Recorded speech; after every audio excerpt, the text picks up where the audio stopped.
Yo, it's the kid. We're here. We're here. We're here. We're live. We're live. We're live. Live. It's gonna be a good show. It's gonna be a good show, guys. We've got lots of stuff in for you guys. So it's in.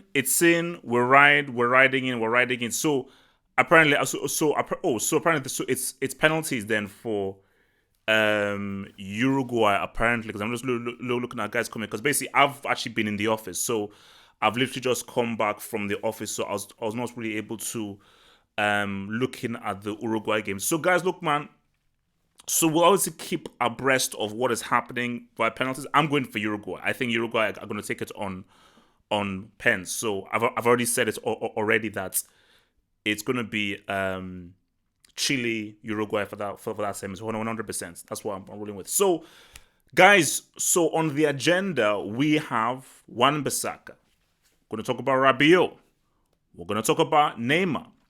We're going to talk about Zaha as well. I think Zaha is definitely a name that has come up and that has definitely been propping up so far. So we're going to talk about all of these things, but I think really the Zaha thing is still up in the air. That is still very much up in the air. So I think until that thing really properly develops, then I will then perhaps get closer into it as well. So and we're also going to do like a bit of a recap of the Copa America, recap of the Nations Cup, and yes, because I have been getting some hate about this, people calling me sexist, which I'm not. We have to show love for our woman, man.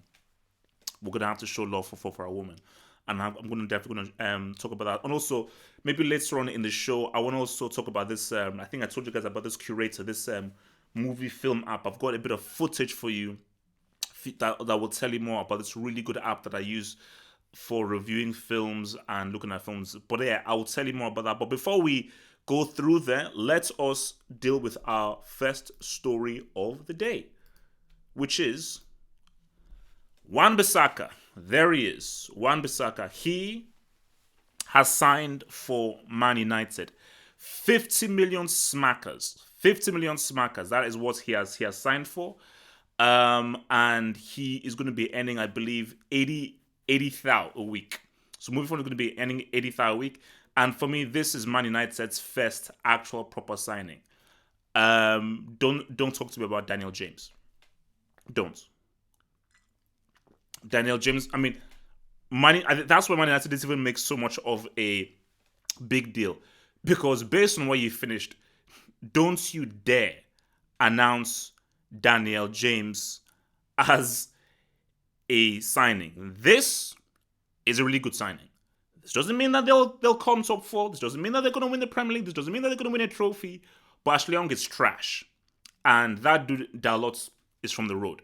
So it was very, very important that they were able to replace that they were able to replace the right back. The left back is cool. Shaw is alright. Shaw is a cool, useful left back. Lindelof is doing pretty well. Jones is trash. Smalling is trash. And Eric Bayer just keeps getting injured. So I think in this, what Man United have is someone who I think statistically, someone was telling me that statistically he was actually one of the best defenders in the league. He was never ever beaten on a one-on-one, and you all know how many one-on-ones that people get through. So defensively, he's top notch, and I believe that he will give Man United far more going forward than those clowns. Well, that clown mainly in an Ashley Young. So I think, look, man, it's a good signing, and I think United fans should be happy with that because, again, I think that is something positive. Daniel James, that's not positive, and it's not taking anything away from Swansea or anything. Nobody knows of a Daniel James. Daniel James isn't recognized. Juan Bissaka has been known, and people have been looking at him as, no, this is a top dude. This is a top player. This guy knows how to defend.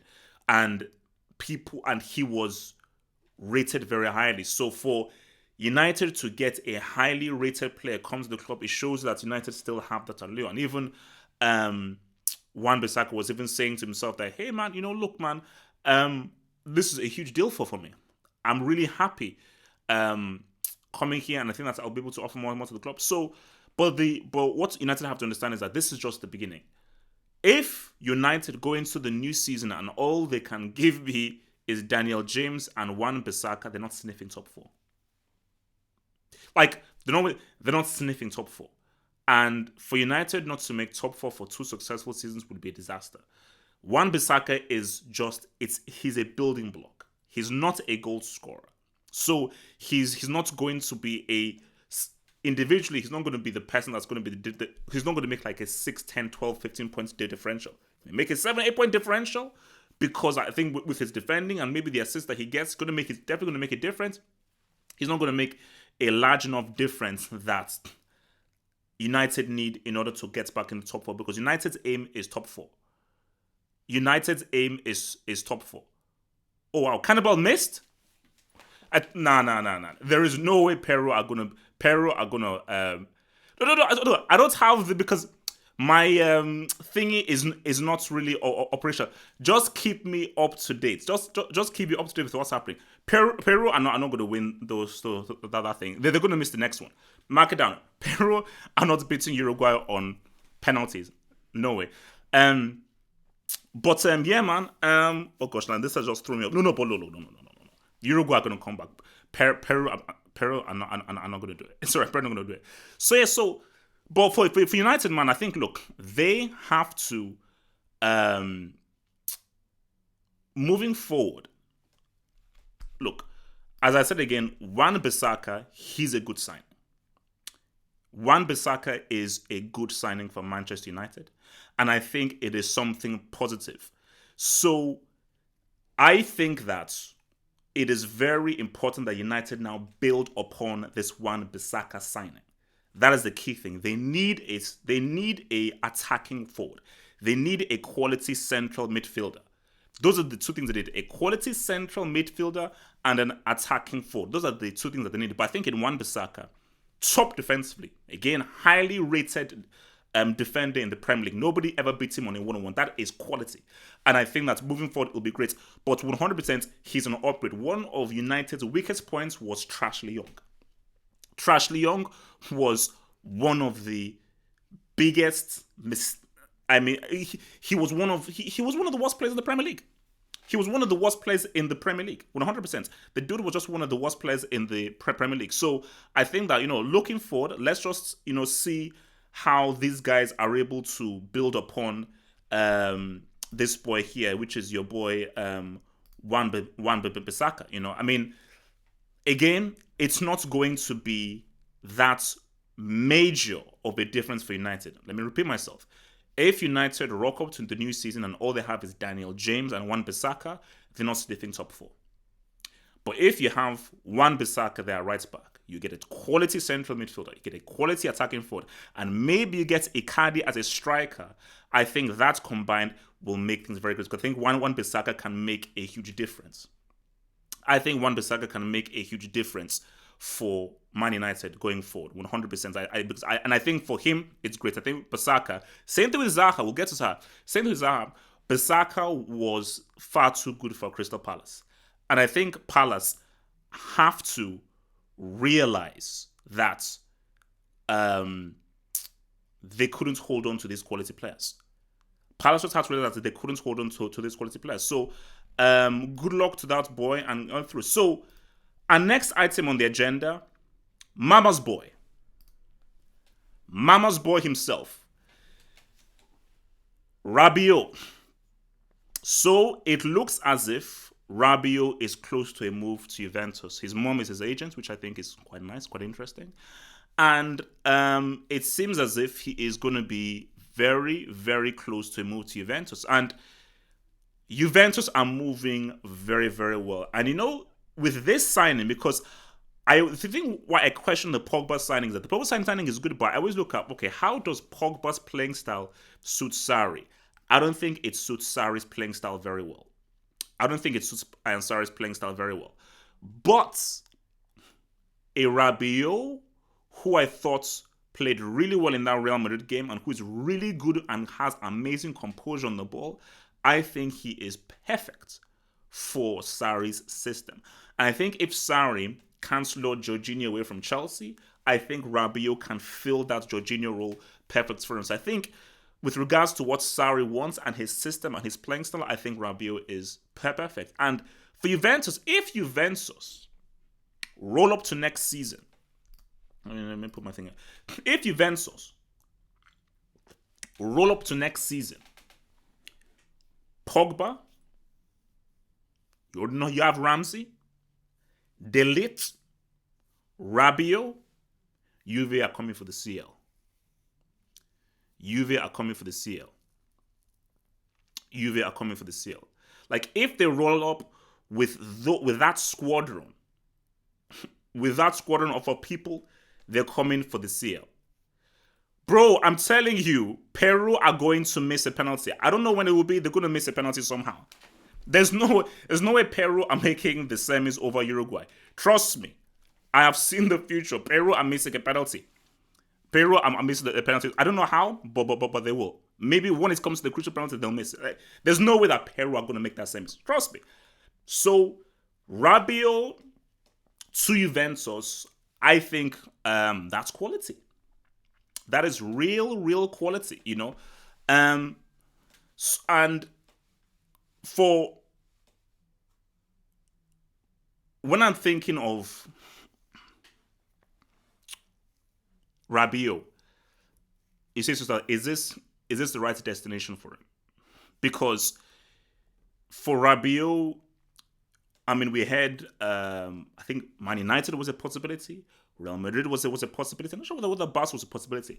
But I think, you see, and for Juventus, if let's say Rabiot had gone to Juventus when Allegri was still the manager, I don't think that would work. I don't think that would be ideal. If he went there when Thingy was still manager, I don't think that would be ideal. But I think him going when with Sarri changes everything. I just imagine Rabiot in that Sarri system. I think that is a thing of beauty. I think that is a thing of beauty. If they have that, that is a thing of beauty. So I just think that for Juventus, that will be quality. That will be quality. Guys, I'm telling you, Peru are not making it, man. Peru are not making that thing. So this is Peru's final penalty coming in through. I told you guys because I don't have the facilities to watch right now because my stream isn't operational and the thing that I'm watching on is not working. So that's it. So for Peru, I just think for Rabiot, I just think that for Juventus are moving. I can tell you, if Juve can seal Rabiot. If CB can seal Rabiot, then that is how things are going to roll through.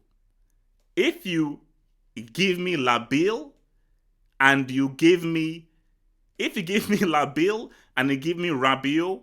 Juventus are moving really good, man. Juventus are moving really good, 100%, man. 100%. So, but no, so, and I think, look, man, the mantra for Juventus is that CL. The mantra for Juventus is that CL. That is the key thing. He needs that CL. Thingy needs that CL. So,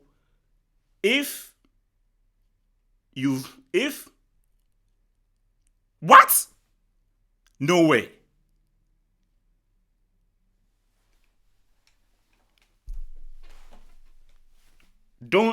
No. It's a lie. Guys, you're lying. Peru did not just beat Uruguay on penalties. What? That's a lie. Guys, you're lying. What? You're lying. Guys, I'm sorry. Look. You're lying, man. You're lying. There's no way. And Cannibal missed? Wait, look.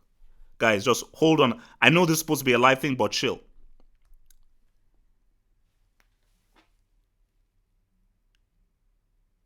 Wait, So Peru are through to the semis.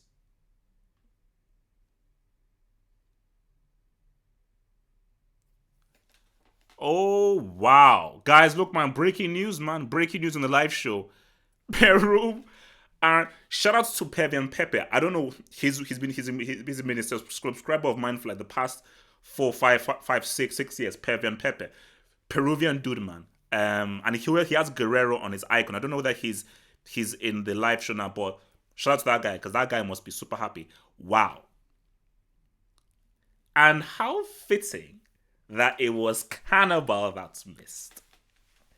How fitting it was like, so because basically my stream got messed up, guys. My stream got messed up, so I couldn't even do it, and I was in the midst of commuting, so that's why I couldn't watch it.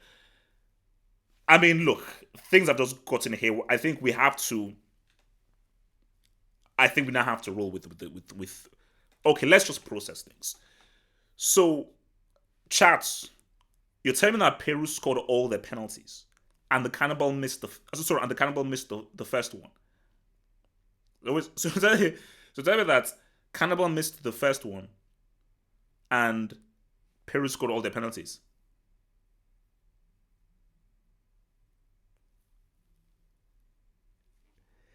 Look, of course I wasn't using reverse psychology. What do you mean? I would never use reverse psychology. Okay? No. Come on, I didn't. No. There was no reverse psychology used. None. Like why? Like I'm completely, fully impartial. No reverse psychology was used. None. No. If Argentina meets Chile in the final, woo! Guys, what if Chile win 3 in a row? What if Chile win 3 in a row? Wow. If Chile win 3 in a row, wow. Guys, big. Peru. What?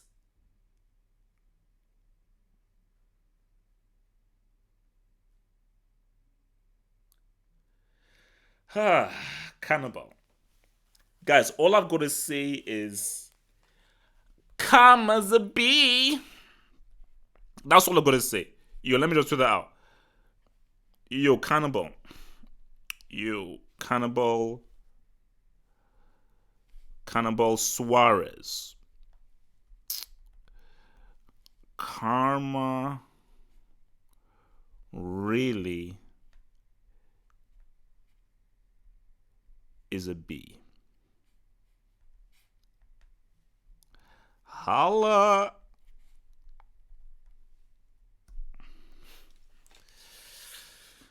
Wow, guys, man. But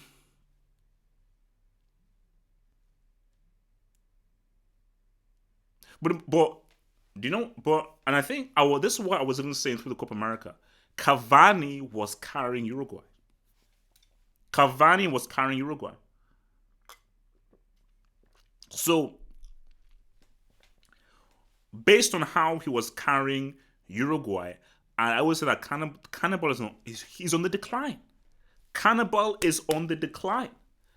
I just think that the Cannibal that we saw back in the day, 2010, 2011, 2012, everything, it ain't the same. It ain't the same. Like Cavani has really been carrying this Uruguayan side. But for Peru, that's outstanding. When was the last time that Peru were in a semi? When was the last time that Peru were actually in a Copa America semi, man? Let me just say, when last were Peru in a Copa America semi? Wow. I mean, oh no! I've got to wait. Someone better tweet me that thingy chance. But look. Let's just talk Copa America. Brazil, Argentina, Uruguay. So look at that. Brazil, Argentina, Chile, Peru. So are we saying Brazil, Chile? Are we saying Brazil? I say Brazil beats Argentina, and I don't think Peru beats Chile. I think Chile can take out Peru in 90. But guys, it just shows you how crazy football is. Peru got baptized by Brazil, and they were able to hold Uruguay for 90. So, but guys, look, all I'm saying is that, and this just shows that I have no hate towards your boy Messi. If Argentina gets the final and they meet Chile, they should forfeit, because I don't even want that. I don't want that on Messi. If Messi loses to Chile 3 times in a row in a final, bro, someone needs to be with him 24/7. Someone needs to be with him 24/7. Someone needs to be with him 24/7. If Lionel Messi gets to a final and he meets Alexis Sanchez, who I saw smiling behind him when Messi was crying in the 2016 final, guys, we need to live with Messi 24/7. He has to be on watch.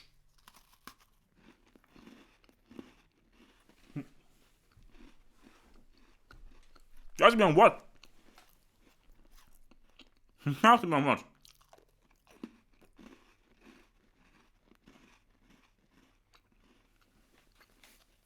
Boom. He has to be on what? I'm just begging. No, no, no, no, no, no, no, no, guys. Guys, do you think I'm do you think I'm telling a lie? Wait, wait. Do you think I'm joking? Does it look like if I'm joking? Do you know what kind of psychological damage it will do to Messi if he was to reach a third successive final and Chile were to beat him 3 times in a row, and Sanchez is the one laughing and smiling? That would do irreparable damage. Like, Messi would get psychologically abused. It's mental abuse. It is full on mental abuse that he will have there. Um, but no, for me, I think, because what I always like in tournaments is when whatever we sort of assume doesn't happen. And I just think that the setup that we have is really cool.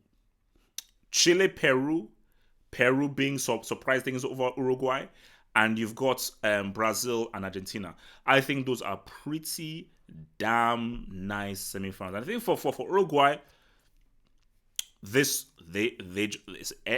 end of a run, because that is why I wasn't really willing to pick a team, because I was like, it seemed for me that Uruguay and Chile, they had come at the end of their golden generations. Funny, both of their golden generations actually began in 2010.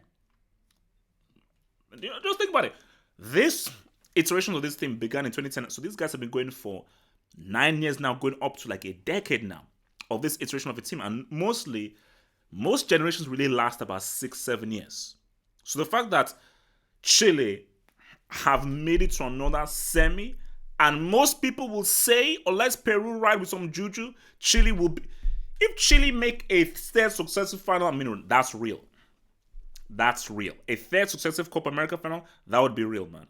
That would be very real indeed, man. But no, but I think it's great, man. I think this Copa is great. So, who do you have your money on?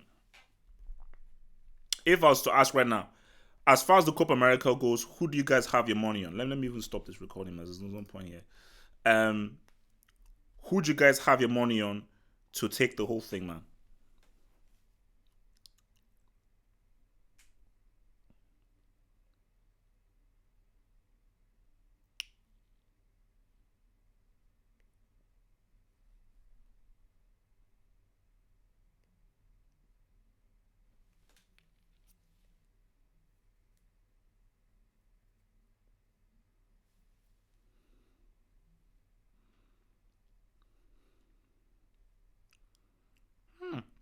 Man, people are so rude, man. Oh, people are saying Peru. So so Peru are using white magic. So Peru are using white magic, man. Look, man, Juju is real. So Peru are using white magic and Juju. Guys, if Peru actually willed white magic and Juju, that is dangerous, man.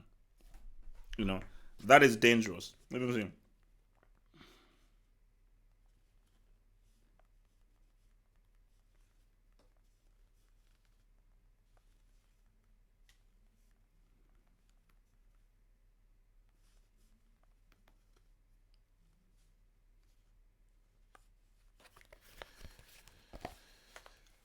No, no,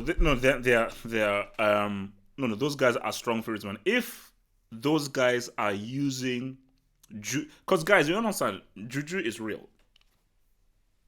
Like Juju exists. Like Juju is 100% real. Like anybody who doubts the power of Juju, there's something wrong with you. And the thing about Juju is like it is just what it is. It is just what it is. Juju is something that is powerful, that is palpable, and cannot ever be ignored. So if it is true that Peru are using white magic and Juju, guys, I may put money on Peru. The last time I put money on anything was Ronaldo to be top scorer at the 2006 World Cup. I lost cash. I lost £5 there. And ever since then, I said I'm never putting money again. But if somebody can confirm that Peru are using Juju and white magic, I'll put money on Peru. All I need is confirmation. I need full 100% guaranteed confirmation that they're using white magic and Juju, then they're winning it. You cannot. If every team that has used Juju properly, not just proper Juju, like ask the Greeks, they will lie to you. Greece used Juju to win the 2004 Euros. Fact, they did. If you have Juju with you, it's real. And guys, Juju is real. It's not a joke. It exists and it's real. Just like the issue that people lie that they have Juju. That's the thing. Because they say, oh yeah, I just know. Those are people who lie. Anybody who actually has Juju, they've actually been blessed by the Juju power, and you have a white magic there. Like that's witchcraft is real. That witchcraft is real. Let's see what your boy Gatlock is saying. So your boy Gatlock, what's he saying? So it says that wouldn't it be funny if the year Cristiano wins another trophy? I know Nations League isn't all that. With Portugal, Messi loses with Argentina again. Deja vu. Guys, look, Messi. Gatlock, let me be real. Thank you for the super Gatlock. Gatlock, let me be real with you here. I never go in with the Cristiano Messi debate. I try and stay away from it. But there is a very frightening narrative. Twitter is violent. Twitter is a very violent place. If Argentina make a final, they go to penalties, and let's say Messi misses a penalty in open play or during the penalty shootout, Messi needs to stay off social media for 2 years. The Cristiano fans are vicious. I have felt their wrath because the way Cristiano fans will rip Messi apart, it'll be too bad. That's why Messi. This is my advice for you. Hope you're listening. This is my advice from your friend HH. If you know you're not going to win the Copa America, lose to Brazil. I'll call a few friends and then we can sort out a forfeit rule. It's very easy. It's very easy. All I have to do is just make a few phone calls. I know the people who I can contact. If you know for sure you cannot guarantee that you will win the flip. Look, let me press record on this. Messi, this is a PSA. This is a public service announcement. Messi, a narrative has been written for you. Written specifically by the Cristiano fans. They're the most vicious and the most psychologically disturbed fans you'll ever find. So Messi, this is my advice to you because I am coming as you as a friend. Is your boy HH? I'm coming as you as a friend. Listen and listen very clearly. Messi, if you know for sure you're not going to win the Copa America, lose to Brazil. Induct the forfeit rule. I will make the call. Me, HH. I'll make the call and I will sort out a forfeit rule. Don't worry, your name will be cleared. Your name will not be involved. I'll take the heat. If you for sure you can't win the Copa America, lose in the semi. Because Messi, let me explain this to you. If you go to a final and you lose to Chile, you will get destroyed on social media and you will be admitted to a mental asylum because the psychological damage it will do to you, losing to the same team 3 times in a row, you'll have to be admitted to a psych ward. If you make a final and you lose to Peru, Juju or not, if you make it to a final and you lose to Peru, you'll be destroyed. Your legacy will be finished because you can't even use Barcelona as an excuse. So both scenarios are horrible. If you lose to Chile, you've lost to the same team 3 times in a row. If you lose to Peru, a team who you should beat Peru, a team who have not won it since 1975, you'll be destroyed. So my advice is, Messi, if you don't know, if you feel that there's a 99% chance of you winning the Copa America, lose to Brazil. If you believe there's a 99.99% chance of you winning the Copa America, lose to Brazil in the semi. Only if there's a 100% chance of you winning the Copa America do you go through. I'm begging you because the narrative has been written. This is why, for me, I just feel the best thing to do is lose to Brazil. Lose to Brazil. Just make it happen. Let Brazil move there. Because it shields you from this. Because if you get to the final, every single Cristiano fan will be tuning in. These guys go a billion deep. These guys go a billion deep. Every single Christina fan will be tuning in to watch you fail. And Messi, I can't trust you to win a final. I can't. You've lost 3 finals in a row. Oh my God, wait a minute. So if you lose this final, you'd have lost. So if you get to the Copa America final and you lose, that's 4 finals in a row you've lost. Bro, Messi, bro, come on. All right.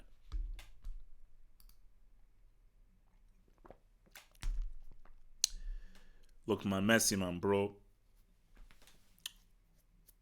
Like, I know he won't listen to me. I know the dude won't listen to me, but look, man, I'm trying to help you. That's the thing. I'm just trying to help the dude, man. You know.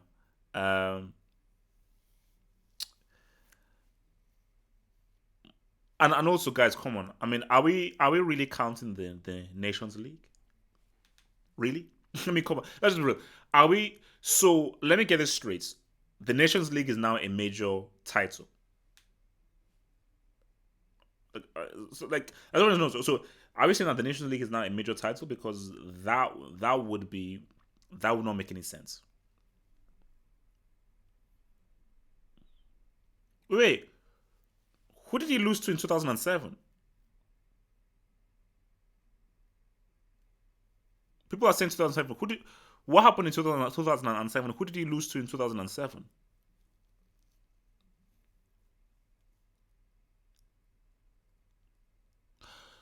Oh, so who did they? So they lost to who in 2007? Was that Brazil or 2007?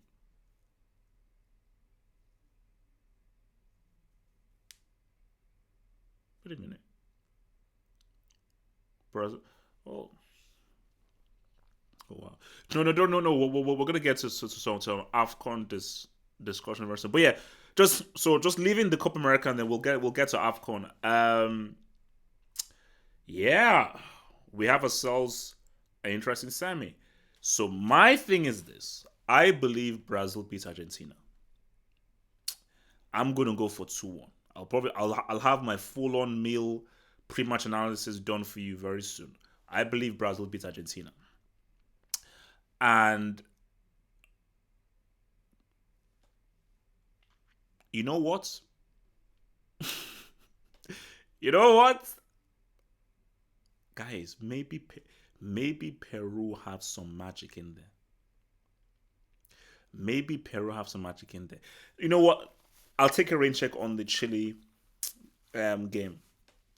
I'll take a rain check on the Chile Peru game because if we're bringing in Juju and White's magic, that's a whole different ball of wax. All right, so Afcon now. I'm disappointed in the West African teams in the Afcon personally. Although, let's be real, Nigeria looking high. Nigeria looking high. For me, the most impressive team for me has been Morocco and then Egypt. I think Morocco, and that's what I said before. So your boy H is right. The winner of the AFCON is gonna be between Morocco or Egypt. That's where it's gonna come from. Senegal, as expected, they don't have that winning mentality. Ivory Coast, as expected, average. Cameroon, new coach, seed off and everything. I don't think that they'll be able to defend their title. Nigeria, look at that and everything. Too young. They don't have the chemistry. The team isn't fully gelling it, and they're not as together or as cohesive as Morocco or Egypt. So my thing is, it's going to come. The winner is going to be either Morocco or Egypt. It's going to be either Morocco or Egypt. I've been disappointed by the West African sides too, to be honest. Although I've really liked how the other smaller nations have risen. Have risen very well. But look, man, if look for me, the thing with Nigeria is this, man. I need to see Oyekuru start. Igalo's done. I'm done with Igalo. Okay, I've given you enough chances. Scoring a goal against Burundi means nothing. Okay, scoring a goal against Burundi means nothing. Okay, you cannot ride through like that. Wait. I almost forgot. Guys, this is what I said. Please, there's a video. I told you.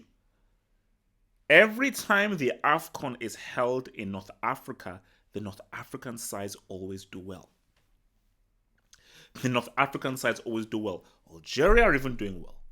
But I think Algeria may be the third team. I think Morocco and Egypt, those are the two front runners. And then you've got Algeria, who are the third. So the North Africans always ride when that thing is in flipping North Africa.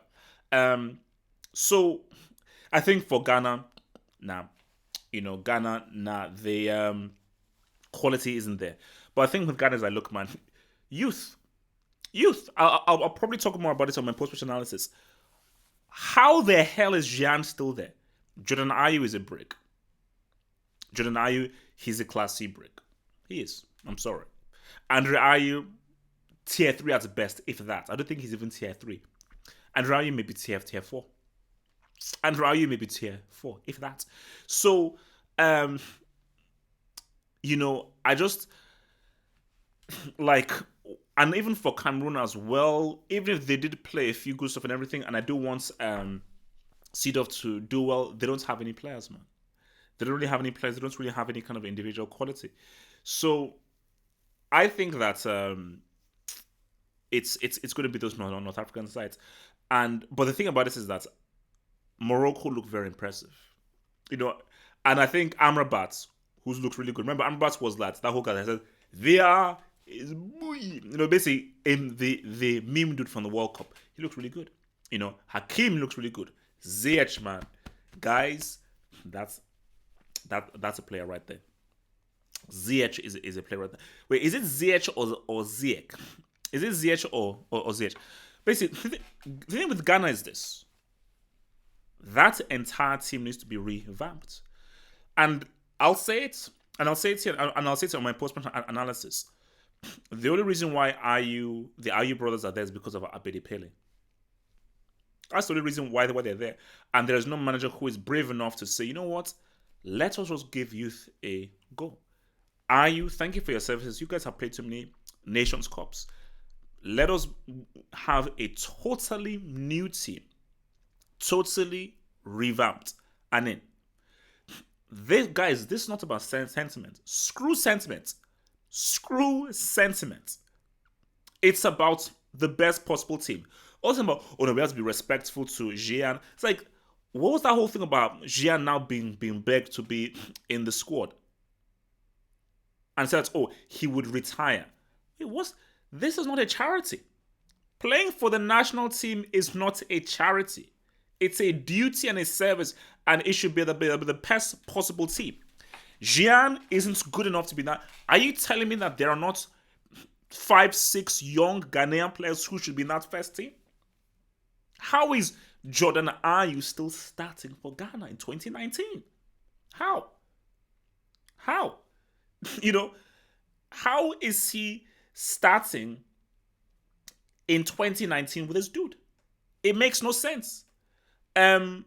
So for me, man, I like even when I look at Ghana and like I'm just so disappointed in the West African sides, man. So disappointed because remember when Cameroon used to have guys like Umboma, like Patrick Umboma, Etso, where they had guys. Remember when what's it called? We already know about how Nigeria used to roll. Ghana, Yeboah, BDP.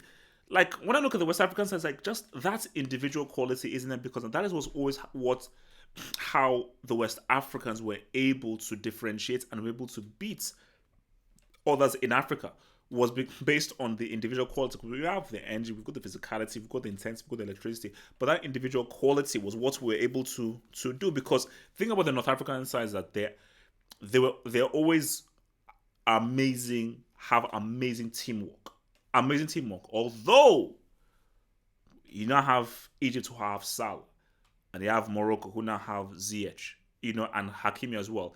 These are North African guys, and you have Algeria who now have your boy Mahrez. You now have these North African sides who are now developing individual quality. So that's why I think that it's so but for sure I think that it's gonna be between Morocco and Egypt, and I don't know how it goes. I mean, that could be the final, but then it just depends on how the tree and everything goes through. And for Nigeria, I just hope for the best. For Nigeria, I just hope for the best. I just think that there is a really good team there. And I think Genoro just has to sort of get the best out of him and everything. So I've sort of been a bit of social media. I know I've been tweeting. I look at notifications. I don't really go on social media per se. I just sort of take a break from it. So wait a minute. There's a boxing fight between DT and Rance. I mean, maybe I miss this. So there's like a boxing fight or something.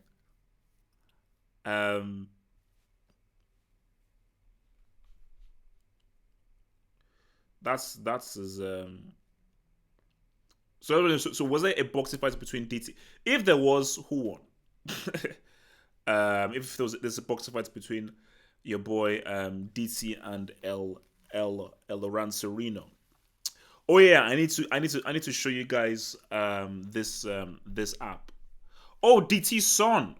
Oh damn! Don't tell me DT's son beats Rance, because that would be very weird, man. If DT's son. Oh, so the fight hasn't happened yet. Oh, okay. Oh, okay. The fight hasn't happened yet. Oh, interesting, man. Um. All right. So let me check out this super chat, £2 super chat from Harry Truman, who says, "What happened to Charles Musonda? Next Neymar?"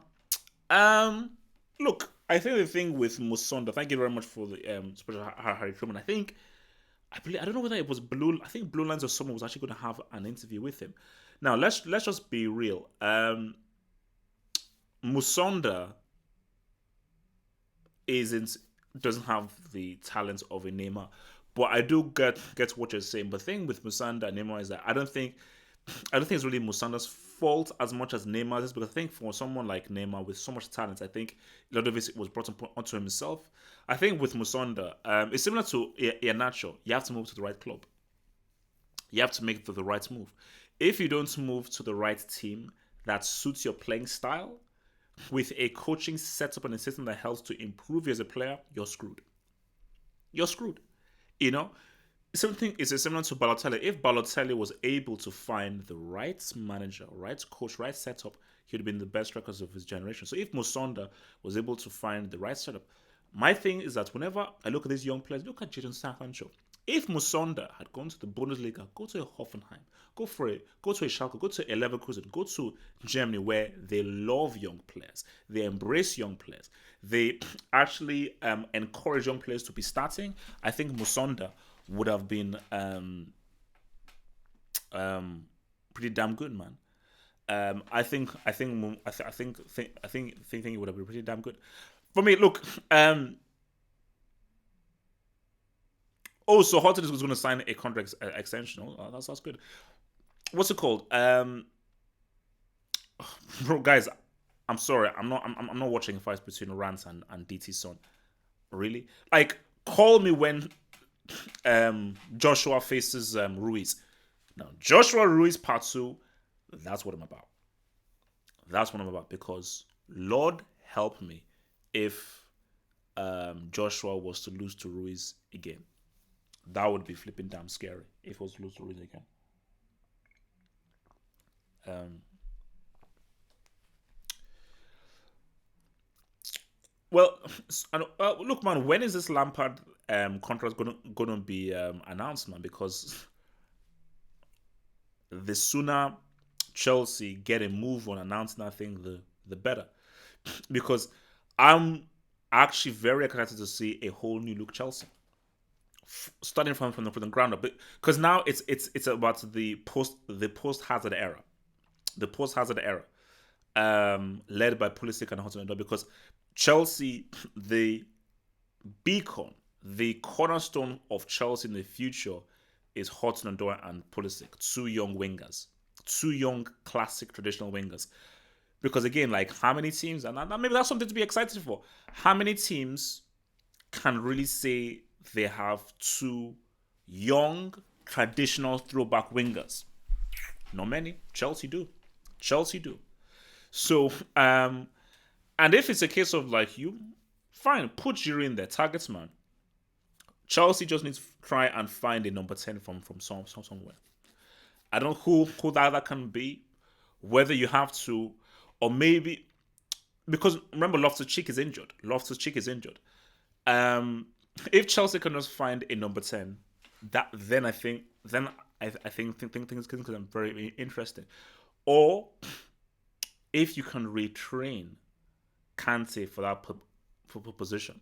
I think Kante is an extremely talented and adaptable player, and I think if you can, and I think there is a possibility you can retrain Ungolo for that number 10 position. I think there is a possibility for it to happen. But I mean, if it's, I suppose I suppose the setup is Tammy Abraham, striker, Hudson-Odoi, Pulisic, Jorginho, Kovacic, Kante, and of course the defense picks itself of I'd say Christensen, Luis, Aspilicueta, and Emerson, and Aretha Babalaga as well.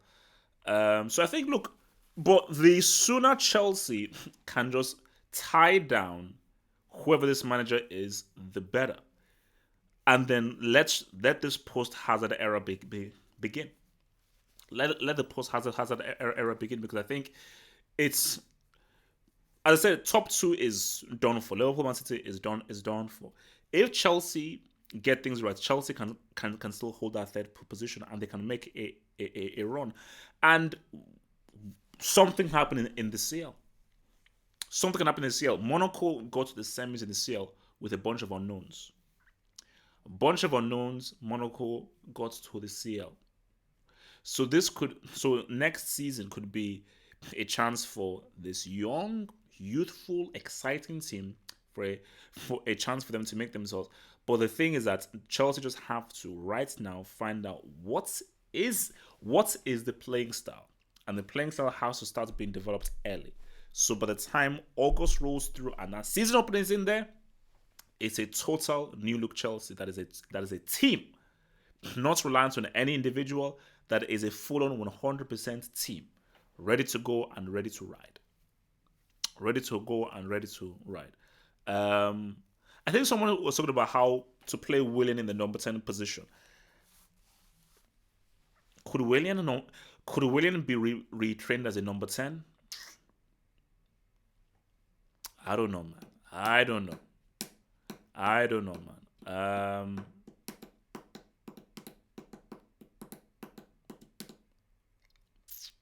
But I think basically it's just because with the Loftus-Cheek injury, that's what Chelsea need. That's what Chelsea need. Without Loftus-Cheek injury, Chelsea, they need that. They need that attacking midfielder. You know, they take that attacking midfielder. So I think. Let me do a little search, man. Bear with me. Move on. All right. Let me log into my thing. Hopefully nobody sees my. No, we don't need that. Let's go into Chrome. Some little search.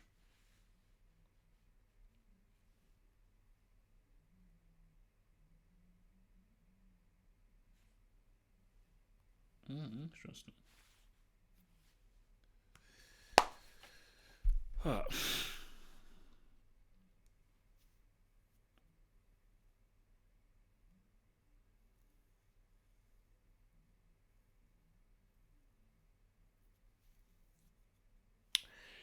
Yeah, no, I mean, yeah, no. Look, I mean, that's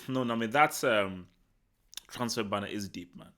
That transfer ban is deep. But I think, see, the maybe this maybe it may be a blessing in disguise, because if Chelsea going with super low expectations, no pressure whatsoever, then hey man, then all Chelsea's going to do is, hey man, let's just ride, That Super Cup is going to be interesting.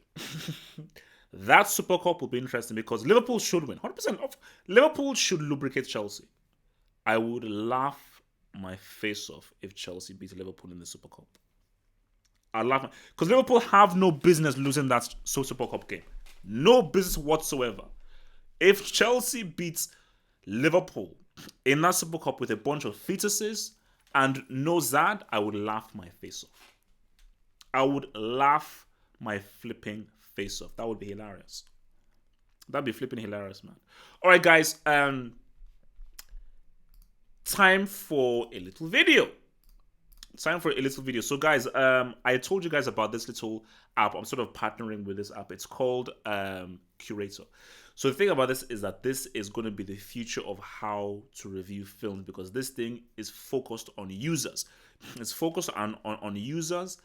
And therefore it creates a system in which you get reviews that are from trusted sources. So people who are really into film, into movies and so forth, this is going to be the future. So let this video pretty much explain itself as to how it works. So without further ado, guys, this is the Curator movie review app that has been verified by your boy HH. So take it away.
Cool. So I said, man, look, man, it's if you can download it on Android, you can download it on iPhone and everything, man.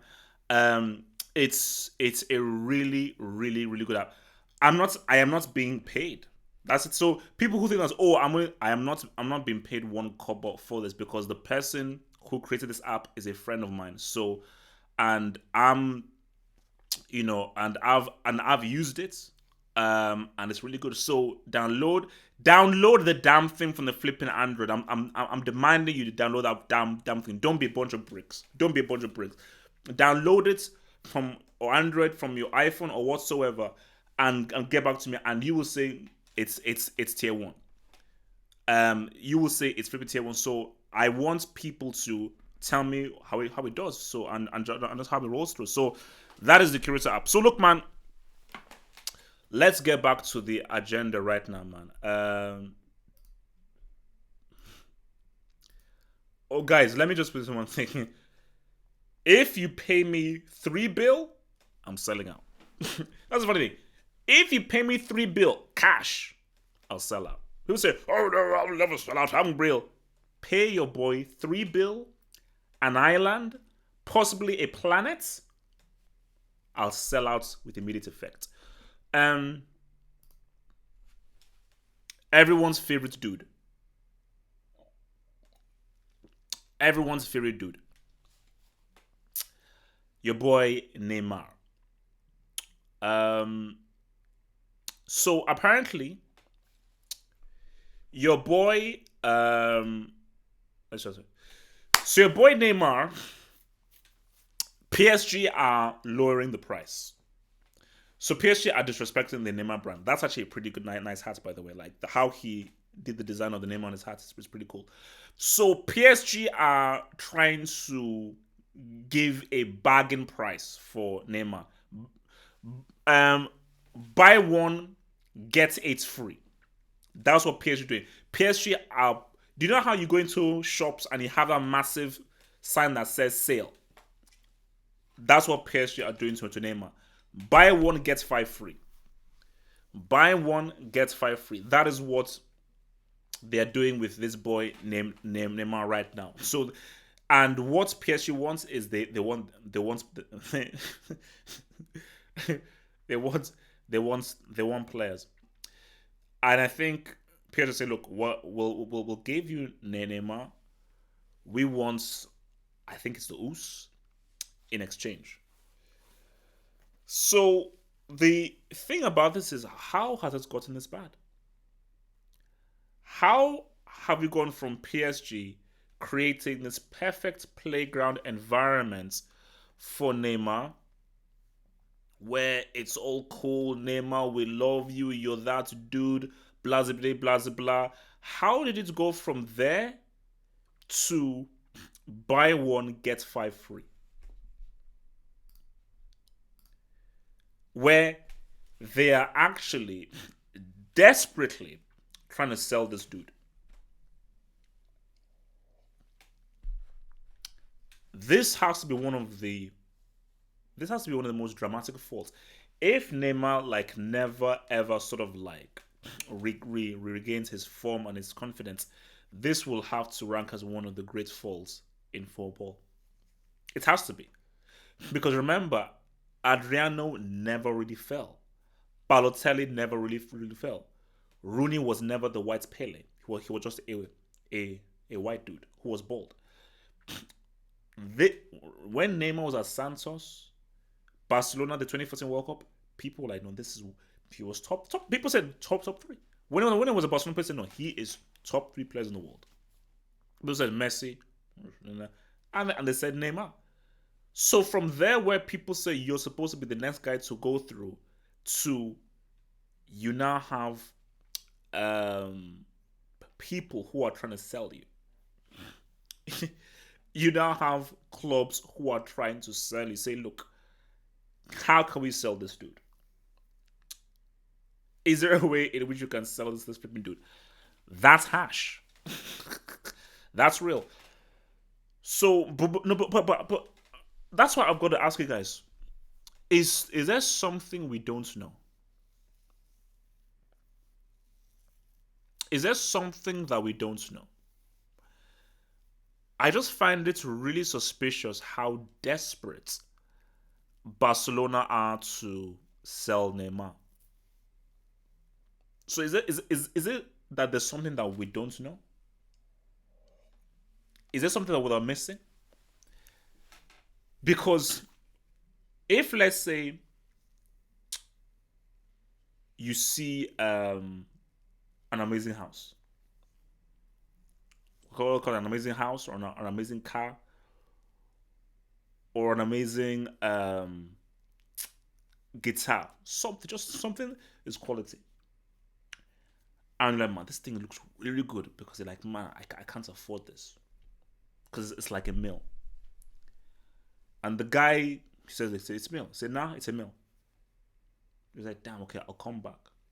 So you come back 2, 3 weeks later, and that same guy says, you know, that car you wanted, that house you wanted, it's no longer a meal. It's 5 kobo. I should be happy. You're like, my gosh, from a meal to 5 kobo, that's amazing. I can afford 5 kobo. But I'll say, how did this go from a meal to 5 kobo? I can literally give you 5 kobo here right now. But how did it go from a meal to 5 kobo? Why does this cost 5 kobo now? I must be missing. There must be a reason why you're selling this for 5 kobo. This can't be of the same value to us, because the reason why I wanted this is because it has the value of a meal, and you've put a meal on it based on how valuable this asset is. If you're not saying this asset is now worth 5 kobo, it can't. Therefore, it no longer has the value I wanted of it initially. Why are these dudes selling Neymar for a bargain price?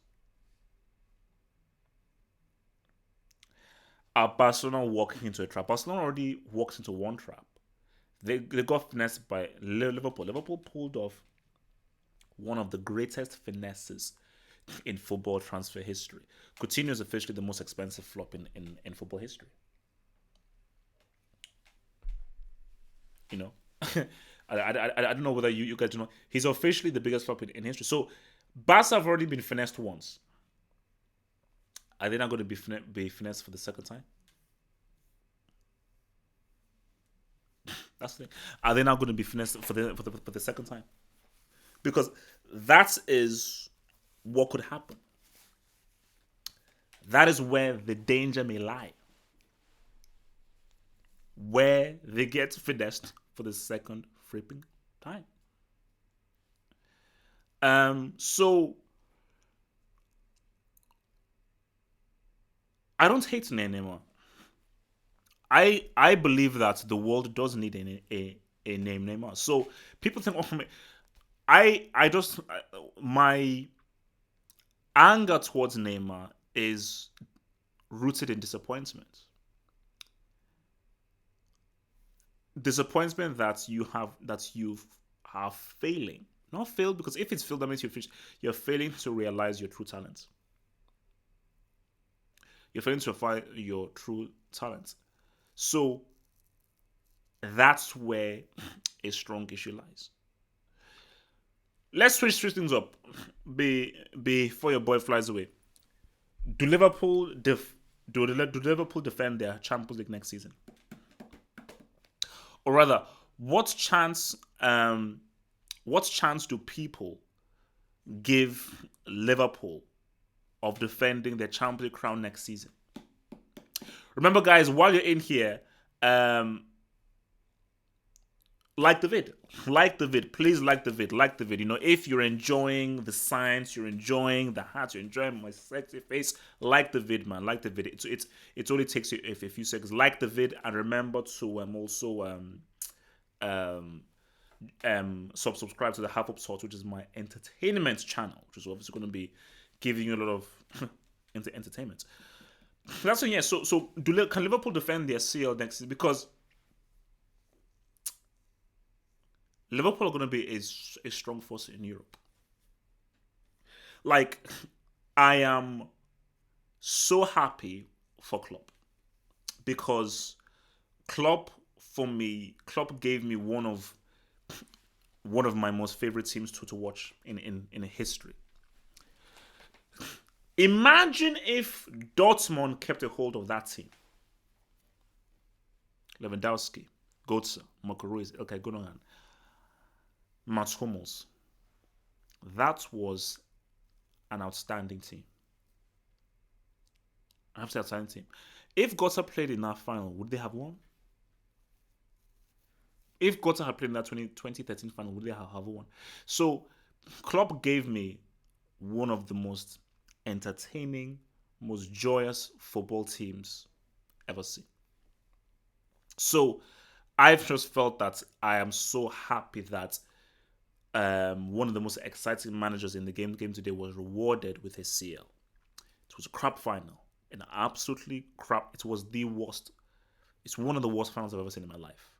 But as I've always said on my video, it's about winning. I'd rather win a boring game than lose an entertaining game. So I don't know about you guys. Let me win the most boring garbage game ever. Did I win? Thank you. Kagawa, Sahin, that Dortmund team was money. That Dortmund team was so good. See, quick. Let me rant. But before I get back to Liverpool and their CL, let me rant a bit. Let me ask you guys this: if Klopp kept that Dortmund side, and your boy kept that Monaco side, how well do you think they could have done? Let's just say they kept their sides for like 3-4 more years. How many trophies do you think those two teams would have won? Or rather, which team do you think would have been more successful? Let me put that out there. So if Monaco kept that team and Dortmund kept that team, who do you think would have been more successful based on trophies won?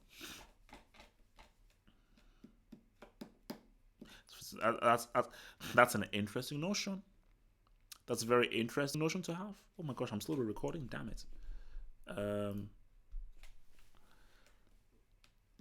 Because those were two damn good sides. For me, the Ajax side doesn't compete with the Monaco and the Dortmund. That's Dortmund. For me, those are two of the best young sides I think that the game has ever seen. Two of the best young sides that the game has ever seen. So, wow. So everyone's saying Dortmund. BVB. Everyone is saying BVB for Dortmund, man. No, because yeah, it just goes through because I think like that's just the really annoying thing about club football is about how teams aren't able to keep their people. They're not able to keep their superstars. So, but yeah, so just quickly back to Liverpool. I mean, yeah, I think what I said for me, Liverpool are going to be a European force for years to come because Klopp has even if I think that the Dortmund side was more entertaining and I prefer to watch them better and they played better football, I think this Liverpool side is Klopp's best. It's his best project because it's a very watertight team, which is why coming into next season, Liverpool are already set. So the only true threats to Liverpool are going to be Man City. Although I want to see because remember, but see, everyone is rebuilding. Real Madrid are rebuilding. Juve are rebuilding because Juve now have a new manager as well. Barca needs to completely and totally revamp. Your boy kind of just missed a flipping pen. It's going to probably eat much more flesh. Bayern need a total revamp. So the only teams who are set are Liverpool and Man City. And I've always said that Klopp has Pep's number. So I think there is a strong possibility. I don't know whether I will put money in. There's a strong possibility that Liverpool can defend the title. If Liverpool just improve their squad, get 2-3 more good quality players, then I really believe that Liverpool are going to be they're going to be very hard to beat. They're going to be very hard to beat in Europe, and I think in Klopp, man, Liverpool have a great manager, man. Because I think Klopp is one of those few managers who I think he's actually improved as a manager. That's the thing. Most managers are set in their ways and they're set in their philosophies, but I think your boy Klopp is one of the only few guys who's like, oh, you know what? Like, this is how I can improve. This is how I can get better, and I think that's what he's done so well. But yeah, painful, painful how that Dortmund side was broken up because we were denied one of the what I think would have been one of the most entertaining football sides that we've ever seen. Shout out to Rijkaard's Barcelona. Rijkaard's Barcelona was money. That was a damn good team. Rijkaard's Barcelona was a damn good team. But what we could have had. What we could have had if Dortmund kept those damn players, I think it would have been money. So guys, that's all from me. Sunday, we are rolling with the Hanger. The Hanger's back, guys. Hanger is back. Hanger is back. Hanger is back. So Hanger is back on Sunday. Remember, for those of you in here, subscribe to my entertainment YouTube channel, my new YouTube entertainment channel for movie reviews, anime reviews, and music reviews. The link is in the description box below. Click on the link in the description box below. Have hope subscribe. I want to try and get to 1,000 subs. I want to try and get to 1,000 subs there. And yeah, I will see you guys Sunday for the hangout. Stay tuned for more Afcon vids, Copa America vids, and all that kind of stuff. Peru, we salute you. Peace.